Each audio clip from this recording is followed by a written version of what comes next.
एक डॉक्टर जिसने दवाओं से नहीं संस्कारों से चिकित्सा की, एक योद्धा जिसने तलवार नहीं विचार के माध्यम से संघर्ष किया, एक आग जो मौन रूप में भड़की और आज भी चल रही है। डॉक्टर केशव बलिराम हेडगेवार, डॉक्टर जी। 1889 नागपुर। एक निर्धन तेलुगु ब्राह्मण परिवार में जन्मा एक बालक जिसने बचपन में ही माता पिता को खो दिया, पर हृदय में एक ही नाम धड़कता रहा, भारत।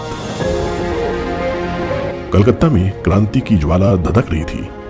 वहीं डॉक्टर जी ने स्वामी विवेकानंद की प्रेरित वाणी को सुना, श्री अरबिंदो का तेज देखा और सावरकर के शब्दों की आग को अनुभव किया।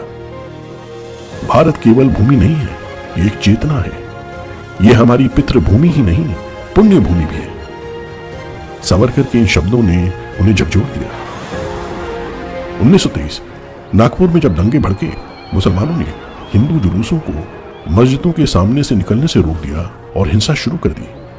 डॉक्टर हेडगेवार ने इस घटनाक्रम को केवल एक दंगा नहीं बल्कि एक चेतावनी समझा कि हिंदू समाज की असंगठित स्थिति उनके अस्तित्व के लिए कितनी घातक हो सकती है। उन्हें यह भी स्पष्ट दिखा कि भारतीय राष्ट्रीय कांग्रेस विशेष रूप से खिलाफत आंदोलन के दौरान हिंदू हितों की रक्षा करने में पूरी तरह विफल रही थी। इससे डॉक्टर जी के मन में यह दृढ़ संकल्प जन्मा कि अगर हिंदू समाज को बचाना है तो उसे संगठित और आत्मनिर्भर बनाना ही होगा।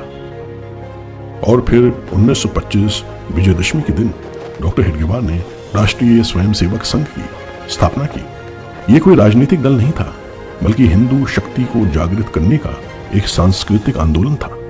प्रतिदिन शाखाओं के माध्यम से शारीरिक प्रशिक्षण देना, राष्ट्रभक्ति के गीत गाना और वीरों की शौर्य गाथाएं सुनाना। उन्होंने सेवा, चरित्र और भारत माता के प्रति प्रेम से आबद्ध स्वानुशासित स्वयं सेवक वर्ग तैयार किया।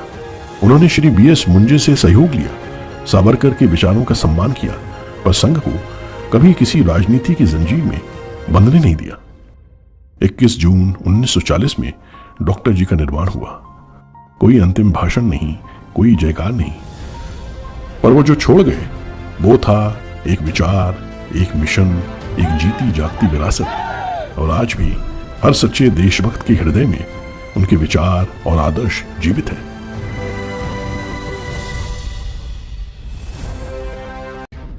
पांच अगस्त वर्ष 1947, स्थान कराची, अखंड भारत।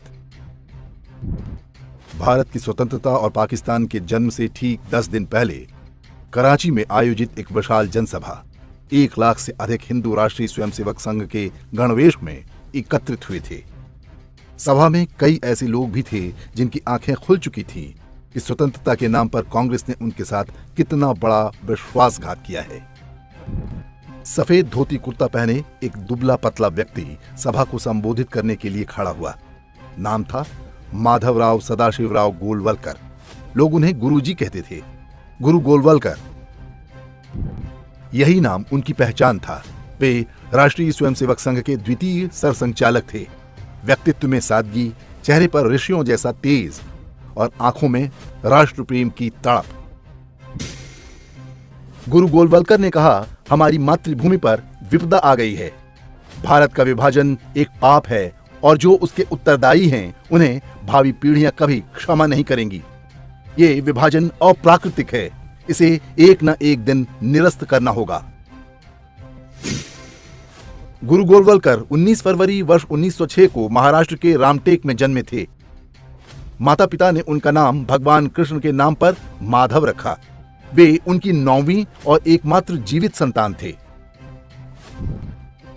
गुरु गोलवलकर ने काशी हिंदू विश्वविद्यालय से विज्ञान में स्नातक और स्नातकोत्तर शिक्षा प्राप्त की। बाद में कुछ समय तक उन्होंने वहीं अध्यापन कार्य भी किया। छात्रों के बीच वे गुरुजी नाम से लोकप्रिय हो चुके थे। गुरु गोलवलकर कभी किसी बड़े शासकीय पद पर नहीं रहे, लेकिन स्वतंत्र भारत के एकीकरण में उनकी भूमिका अत्यंत महत्वपूर्ण थी। जम्मू कश्मीर के भारत में विलय का प्रश्न आया तब गृह मंत्री सरदार पटेल ने सबसे पहले उन्हें याद किया। सरदार पटेल के ही कहने पर गुरु गोलवलकर कश्मीर के राजा हरि सिंह से मिले, उन्हें भारत में विलय के लिए सहमत कराया। गुरु गोलवलकर नहीं होते तो संभवतः जम्मू कश्मीर भी पाकिस्तान बन चुका होता। 30 जनवरी वर्ष 1948 को गांधी की हत्या के बाद राष्ट्रीय स्वयंसेवक संघ पर प्रतिबंध लगा दिया गया और गुरु गोलवलकर को जेल भेज दिया गया। जेल जाते हुए उन्होंने कहा, संदेह के बादल शीघ्र ही छटेंगे और हम निष्कलंक बाहर आएंगे। गुरु गोलवलकर के विरुद्ध कोई प्रमाण नहीं मिला, उन्हें जेल से छोड़ना पड़ा। लेकिन नेहरूवादी व्यवस्था ने गुरु गोलवलकर पर हमले जारी रखे। उन्हें मुस्लिम विरोधी और वर्ण व्यवस्था का समर्थक कहकर प्रचारित किया गया। गुरु गोलवलकर के विरुद्ध दुष्प्रचार का क्रम आज भी जारी है। वो आज भी उन शक्तियों की आंखों में खटकते हैं जो भारत को लूटने और बांटने में जुटी हैं। गुरु गोलवलकर के भाषण संग्रह बंच ऑफ थॉट्स को लेकर इसी तरह झूठ फैलाए गए और कांग्रेसी वामपंथी मीडिया ने उसे जस का तस दिखाया, बिना तथ्यों की कोई जांच किए। गुरु गोलवलकर वर्ष 1940 से 1973 तक राष्ट्रीय स्वयंसेवक के प्रमुख रहे। इन 33 वर्षों के दौरान हर वर्ष वे 2 बार पूरे भारत की परिक्रमा कर डालते थे। गुरु गोलवलकर से एक दिन किसी ने पूछा, आपका निवास स्थान कहाँ है? उन्होंने सहज भाव में उत्तर दिया, ट्रेन का डिब्बा। 33 वर्षों तक ट्रेन का डिब्बा ही उनका निवास बना रहा। इस दौरान उन्हें कैंसर हो गया, फिर भी वे रुके नहीं। उनकी यात्राएं अविराम चलती रहीं। देश भर में यात्राएं करके उन्होंने राष्ट्रीय स्वयंसेवक संघ का वो संगठन खड़ा किया जिसके दम पर आज भारतीय जनता पार्टी सत्ता में है। गुरु गोलवलकर ने ही संघ के अंदर ऐसे ढेरों अनुषांगिक संगठन खड़े किए जो आज अलग अलग क्षेत्रों में अपना काम कर रहे हैं। इनमें विश्व हिंदू परिषद, अखिल भारतीय विद्यार्थी परिषद, भारतीय किसान संघ और भारतीय मजदूर संघ जैसे संगठन हैं। उन्होंने जो वैचारिक क्रांति पैदा की, उस पर चलने वाले देश के राष्ट्रपति, प्रधानमंत्री और कई राज्यों के मुख्यमंत्री बन चुके हैं, जबकि उनका विरोध करने वाली शक्तियां अपनी प्रासंगिकता खोती जा रही हैं। ये एक संयोग है कि अंग्रेजी कैलेंडर की 19 फरवरी तिथि को ही छत्रपति शिवाजी का भी जन्म हुआ था। एक महापुरुष ने औरंगजेब के समय में धर्म की रक्षा की और दूसरे ने कांग्रेस के समय में। गुरु गोलवलकर ने एक ऐसी वैचारिक आधारशिला रखी जिस पर भारत का भगवा ध्वज सदियों तक फहराता रहेगा। ये वो लोग हैं जिनके पास सरकारें नहीं पहुंच सकी, व्यवस्था नहीं पहुंच सकी, नहीं पहुंच सके ऐसे लोग जो इनकी मदद कर सकें।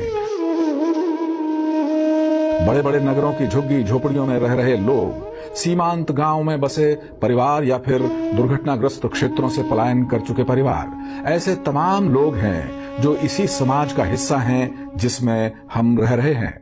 इसी समाज में ऐसे लोग भी हैं जो चाहते हैं कि देश के लिए कुछ अच्छा कर पाएं, किसी के आंसू पहुंच सकें और किसी का सहारा बन पाएं। विकास की दौड़ में पीछे छूट चुके लोगों के पास पहुंचते हैं राष्ट्रीय स्वयंसेवक संघ के स्वयंसेवक। राष्ट्रीय स्वयंसेवक संघ की स्थापना के पीछे का मूल उद्देश्य था राष्ट्र की सर्वआयामी स्वतंत्रता, सम्मान एवं समुत्थान, और बिना सेवा कार्यों के इसकी परिकल्पना भी नहीं की जा सकती। राष्ट्रीय स्वयंसेवक संघ के नाम में ही सेवा शब्द जुड़ा है। संघ स्थापना 1925 में हुई, पर डॉक्टर जी के नेतृत्व में सेवा कार्य उससे पहले ही प्रारंभ हो गए। 1912 में कलकत्ता के निकट दामोदर नदी की बाढ़ में पीड़ित लोगों के लिए अपने साथी दल को तैयार करके पीड़ित लोगों के लिए दवाई, फिर बाद में लगा कि इनको तो भोजन भी नहीं है, तो वो भोजन व्यवस्था डॉक्टर जी के साथी लोगों ने की। संघ स्थापना के बाद देश में कहीं भी कोई प्राकृतिक आकस्मिक आपदा आई, चाहे वो विदेशी आक्रमण के संबंध में हो, 1947 का पाकिस्तान का जम्मू कश्मीर पर आक्रमण, 1962 की चाइना के द्वारा भारत पर आक्रमण, 65 की पाकिस्तान में पश्चिमी पाकिस्तान में लड़ाई, या 1971 में बांग्लादेश के मोर्चे पर लड़ाई, इन सब में सब अपने कार्यकर्ताओं ने आगे बढ़कर महान संत और दार्शनिक स्वामी विवेकानंद कहते हैं, हर व्यक्ति को भगवान की तरह देखो। आप किसी की मदद नहीं कर सकते, बस उसकी सेवा कर सकते हैं। अगर आपके पास अधिकार हैं तो यह समझें कि भगवान के बच्चों की सेवा खुद उसकी ही सेवा है। गरीबों की सेवा का काम पूजा भाव से करो। प्राकृतिक आपदाओं के समय सबसे पहले आरएसएस के स्वयं सेवक पहुंचते ही हैं। अब ये समाज में सहज रूप से माना जाने लगा है। राष्ट्रीय स्वयंसेवक संघ की प्रेरणा से इस वक्त देश भर में 1.5 लाख से अधिक सेवा कार्य चल रहे हैं। आधिकारिक रूप से देखें तो स्वास्थ्य के क्षेत्र में 25,136 सेवा कार्य, शिक्षा के क्षेत्र में 89,926 सेवा कार्य और स्वावलंबन की दृष्टि से 20,548 सेवा कार्य चल रहे हैं। शिक्षा के क्षेत्र में राष्ट्रीय स्वयंसेवक संघ के सेवा कार्यों ने जमीनी स्तर पर बड़े बदलाव किए हैं। एकल विद्यालय, विशेष विद्यालय, बाल संस्कार केंद्र, जनजातीय छात्रावास जैसी तमाम संकल्पनाओं ने भविष्य में देश की तरक्की में इन छोटे बच्चों की भूमिका को सुनिश्चित किया है। ये सब उजाले की वो किरणें हैं जो अंधकार को चीरते हुए आगे बढ़ रही हैं और भविष्य के शक्तिशाली, ओजस्वी भारत का आधार गढ़ रही हैं। आज मैं बहुत गर्व के साथ एक बात का जिक्र करना चाहता हूं। आज से 100 साल पहले एक संगठन का जन्म हुआ, राष्ट्रीय स्वयंसेवक संघ। 100 साल की राष्ट्र की सेवा एक बहुत ही गौरवपूर्ण स्वर्णिम पृष्ठ है। व्यक्ति निर्माण से राष्ट्र निर्माण के संकल्प को लेकर के 100 साल तक मां भारती का कल्याण का लक्ष्य लेकर के लक्षावधि स्वयंसेवकों ने मातृभूमि के कल्याण के लिए अपना जीवन समर्पित किया है। सेवा, समर्पण, संगठन और अप्रतिम अनुशासन ये जिसकी पहचान रही है, ऐसा राष्ट्रीय स्वयंसेवक संघ दुनिया का ये सबसे बड़ा एनजीओ है। एक प्रकार से 100 साल का उसका समर्पण का इतिहास है। आज लाल किले की प्राचीर से 100 साल की इस राष्ट्र सेवा की यात्रा में योगदान करने वाले सभी स्वयंसेवकों को आदरपूर्वक स्मरण करता हूं और देश गर्व करता है राष्ट्रीय स्वयंसेवक संघ की इस 100 साल की भव्य समर्पित यात्रा को, और हमें प्रेरणा देता रहेगा। जो 5 बातें हमने कही है पंच परिवर्तन में, सामाजिक समरसता करना क्या है?